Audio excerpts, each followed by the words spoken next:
Hotel नहीं, राजमहल सा दिख रहा था। ऐसी आलीशान सजावट इस शहर के लोगों को कम ही देखने को मिलती है। जगमगाती झालरों और कांच की लाखों लड़ियों की चमक लोगों को दूर से ही आकर्षित कर रही थी। मेन गेट से लेकर होटल के एंट्रेंस तक बिछी मखमल सी कश्मीरी कामगार कालीन, देश विदेश से लाई गई एंटीक सजावट की वस्तुएं जो भवानी नारंग की धरोहर थी, उनके ऊंचे और महंगे शौक प्रदर्शित कर रही थी। वहीं गार्डन में एक छोटा सा तालाब और उसमें तैरती रंगीन मछलियां चौधियाई आंखों को ठंडक देने का काम कर रही थी। होटल के बाहर पार्किंग भी आम नहीं थी। Rolls Royce, Lamborghini, Jaguar, Bentley, Audi जैसी शानदार गाड़ियों की कतारें लोग सपनों में ही देखते हैं कि तभी इस नजारे को चीरती हुई एक नौजवान की आवाज आती है। दृष्टि, मेरी प्यारी बहना, ओह तुम टैक्सी से आई हो? अरे मुझे कॉल किया होता, मैं गाड़ी भेज देता। कम से कम आज तो नारंग खानदान की इज्जत का ख्याल किया होता। बोलता हुआ वो नौजवान अपनी पोर्शा 911 से उतरकर उसका दरवाजा बंद करता है और दृष्टि और शिवम की ओर बढ़ने लगता है।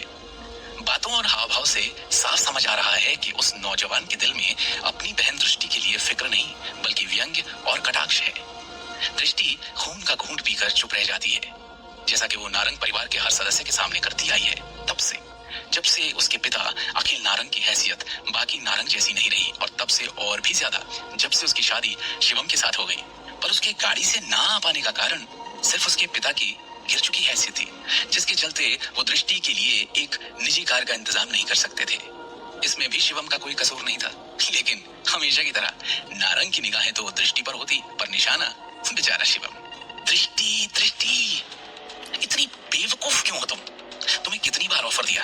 3 बेटे हैं सिंघानिया अंकल के, छोटे से बात चलाने को तैयार था मैं। अरे लाइफ सेट हो जाती तुम्हारी। पर तुम्हें तो ये फटेहाल जिंदगी भा गई है शायद। भाई जैसे जैसे ताने कसता जाता, उसकी आवाज में और भी नफरत और जहर घुलते जाते। दौलत और रुतबे के मद में चूर वो जैसे भूल चुका था कि वो जिसके लिए ऐसी कड़वी और जिल्लत भरी बातें बोल रहा है, वो यही उसके सामने मौजूद है। अब भी देर नहीं हुई है। हमारे स्टैंडर्ड की कई फैमिलीज हैं जिनमें एक से एक लड़के हैं तुम्हारे लायक। तुम आज इस फटीचर से पल्लू छुड़ा लो तो मैं आज ही किसी से बात कर लूं। दृष्टि के बगल में शिवम ऐसे खड़ा है जैसे उसे पता है कि उसका यहाँ कोई अस्तित्व नहीं, और दृष्टि से अब उसकी जिल्लत सही नहीं जा रही। वो धीमी मगर गुस्से भरी आवाज में कहती है, करण, काफी कुछ बोल गए तुम, अब भी कुछ बचा है क्या? एक तो बड़ा भाई होने के नाते मैं तुम्हारी भलाई सोच रहा हूँ, और तुम हो कि पसंद है तुम्हें ये आदमी, ये 2 कौड़ी की गरीब और जिल्लत से भरी जिंदगी? तो जियो, बाहर में जाओ। कुछ सेकंड का विराम लेकर शिवम को जैसे भांपते हुए अचानक कहता है, ओह एक सेकंड। नारंग परिवार का उठाया हुआ अनाथ फटेहाल दामाद उनकी बेटी की आलीशान शादी में आने की हिम्मत किसी वजह से ही कर सकता है। कहीं वो वजह? करण शिवम की आंखों में आंखें डालकर बात पूरी किए बिना रुक जाता है, पर शिवम जानता है कि उसका मतलब क्या है।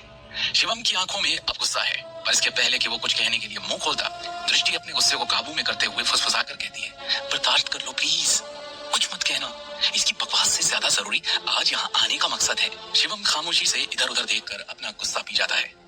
करण दोनों की ओर देखते हुए एक और व्यंग्य का बाण छोड़ता है, हाँ तो गए हो, डिनर तक टिक जाओ, बहुत बड़ी बात है। कहते हुए वो पलटकर होटल के अंदर जाने लगता है। जाते जाते उसके चेहरे पर एक कुटिल मुस्कान है जो दृष्टि और शिवम नहीं देख पाते। यहाँ दृष्टि ग्लानि भरी आवाज में शिवम से कहती है, आई एम सॉरी। शिवम उसकी आंखों में ऐसे देखता है जैसे उसे पता है कि दृष्टि शिवम के प्रति अपने परिवार के रवैये को लेकर शर्मिंदा रहती है। शिवम जानता हूँ कि भाव में सर हिलाता है।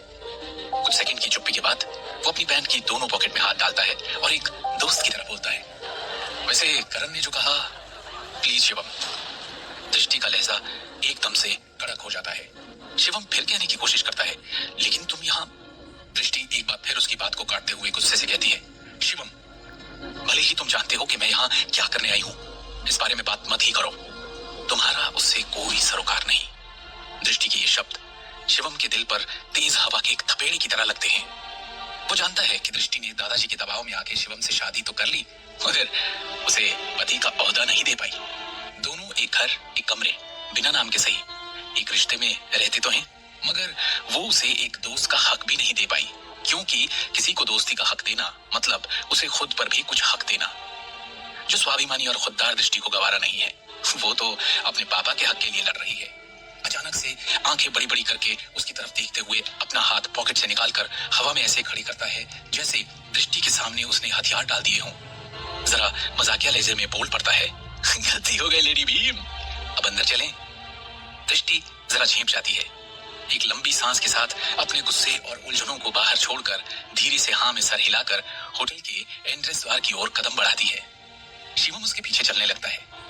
उसकी मुस्कान अचानक फिर खो गई है और वो खो गया है अपनी जिंदगी के 2 साल पहले के उस पल में, जब भवानी नारंग अपनी लाडली पोती दृष्टि का हाथ उसके हाथों में देने का प्रस्ताव लेकर खुद शिवम के पास आए थे।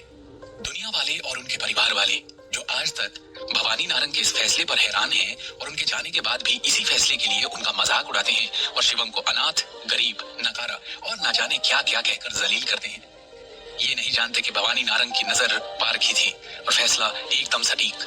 उन्होंने दृष्टि की शादी जिससे करवाई है वो पूरी तरह से उसके लायक है, क्योंकि वो ये राज जानते थे कि शिवम कोई मामूली लड़का नहीं, शिवम शाह है, दुनिया के मशहूर इंडस्ट्रियलिस्ट शिवम वर्धन शाह का पोता, शाह खानदान का, उनके बिजनेस का वारिस। दुनिया से अपनी पहचान छुपाते शिवम ये राज आज राज ना होता अगर भवानी नारंग बिना किसी को ये बात बताए अचानक गुजर न गए होते। पर शिवम के लिए ये ठीक भी हुआ, क्योंकि वो तो बस सही वक्त का इंतजार कर रहा है। तभी तेज रोशनी से शिवम की आंखें चौंधिया जाती है। वो सामने देखता है, तब उसे एहसास होता है कि वो और दृष्टि होटल के अंदर आ चुके हैं। हॉल की ऊंची छतों से लटकते कांच के बड़े बड़े झूमर, जमीन पर बिछी मखमली कालीन, जगह जगह पर रखे भव्य पानी के फवारे, इंपोर्टेड फूलों के तो जैसे छोटे छोटे बगीचे अंदर ही बना रखे थे।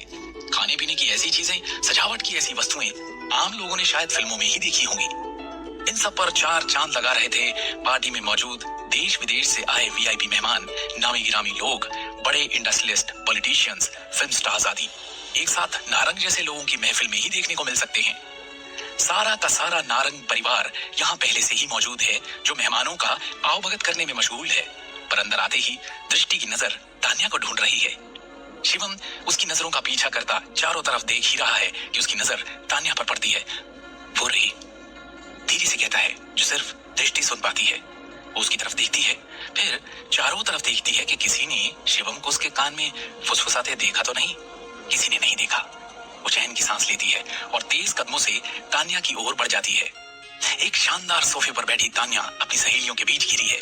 बादामी शादी के जोड़े, हीरे पन्ने के जेवरातों से लदी तान्या आज बेहद खूबसूरत लग रही है, बिल्कुल उस राजकुमारी जैसी जिसे अपनी राजकुमारी होने का काफी घमंड है। अपनी सहेलियों से बात करती वो खिलखिलाकर हंस भी रही है, पर उसकी हंसी में भी नारंग परिवार की बेटी होने का दम्भ बरकरार है। उसे खुश देखकर दृष्टि के चेहरे पर एक मुस्कान आ जाती है। वो उसके पास पहुंचकर उसे शादी का तोहफा देते हुए दिल से कहती है, कंग्रेचुलेशंस तान्या, तुझे दुनिया की सारी खुशियां मिले, तू ऐसी ही हंसती रहे। पर दृष्टि को देखते ही तान्या के चेहरे की हंसी और खुशी दोनों चूर हो जाती है। उसकी सहेलियां दृष्टि को देखकर जरा दूर होकर आपस में बातें करने लगी। शायद दृष्टि के बारे में ही। कोई उसे व्यंग्य भरी नजरों से देख रहा है, कोई दया भरी। फिर वो आपस में बात करने में मशगूल हो गई। यहाँ तान्या दूसरी ओर देखकर बिना किसी भाव के बगल की गिफ्ट से भरी टेबल पर इशारा करके दृष्टि से कहती है, थैंक्स, गिफ्ट वहां रख दो। दृष्टि बुरा नहीं मानती। टेबल के पास खड़े सर्वेंट को गिफ्ट पकड़ाकर तान्या से प्यार से कहती है, तुझे स्टेज तक मैं लेकर चलूं? तान्या के भावहीन चेहरे पर अचानक से गुस्से और घमंड की शिकन आ जाती है। इस खुशी में वो चिढ़कर मगर धीमी आवाज में पूछती है।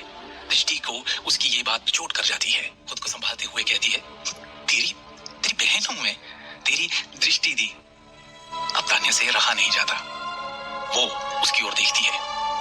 तमाशा ना हो इसीलिए धीमी आवाज में मगर नफरत भरे लहजे में कहती है, बस ये नाटक बंद करो। तुम यहाँ क्यों आई हो मैं अच्छे से जानती हूँ। दृष्टि चौंक सी जाती है। अखिल चाचू के लिए मदद मांगने आई हो ना, उनकी फैक्ट्री बचाने के लिए जो जल्द बंद होने वाली है। फंडिंग रोक दी गई है। मजदूरों को तनख्वाह देने तक की तो हैसियत रही नहीं उनकी, तो बंद ही होगी ना फैक्ट्री। उसमें न मैं कुछ कर सकती हूँ, न मेरे पापा और ना मेरा फियांसे दर्श, इसलिए सोचना भी मत। इतना कुछ सुनकर तान्या ने दृष्टि के चेहरे पर मानो बिना हाथ लगाए कई थप्पड़ जड़ दिए। इन थप्पड़ों के झन्नाटे भी इतने जोरदार हैं कि दृष्टि को एक पल के लिए सब दिखना सुनाई पड़ना बंद हो गया। तान्या तो इतना बोलकर वहां से आगे बढ़ गई, पर दृष्टि आंखों में आंसू लिए वहीं खड़ी रही। सोच रही है कि भले ही आज इस शादी में आने की उसकी वजह यही थी जो तान्या को पता थी, पर क्या उसे ये बात इस तरह से कहनी चाहिए थी? मदद नहीं करनी थी तो सीधे बोलती थी। पर जिस तरीके का बर्ताव उसके साथ होने लगा है, क्या वो इसकी हकदार है? दादा की लाडली पोती, चाचा चाची की दुलारी, कजिन्स की फेवरेट दृष्टि आज सबकी आंखों का कांटा हो गई। कोई उससे सीधे मुंह बात तक नहीं करना चाहता, सिर्फ इसलिए कि उसने शिवम से शादी के लिए हाँ कर दी थी, वो भी दादाजी के कहने पर।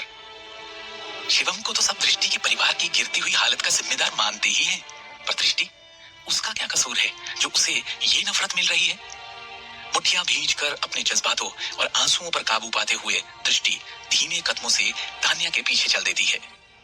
दूर खड़ा शिवम ये सब देख रहा है, पर जैसे आज तक वो अपनी जिल्लत का दर्द सहता आया है, दृष्टि के अपमान के दर्द को भी उसे वैसे ही पी जाना होगा।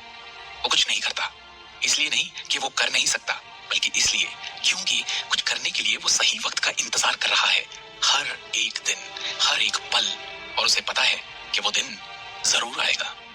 क्या है वो सही वक्त? कब आने वाला है वो शिवम की जिंदगी में? और उस वक्त क्या करने वाला है शिवम? क्या दृष्टि को उसके पापा के लिए मदद मिलेगी और उसका आज यहाँ आने का मकसद पूरा होगा? आगे की कहानी जानने के लिए सुनते रहिए शिवम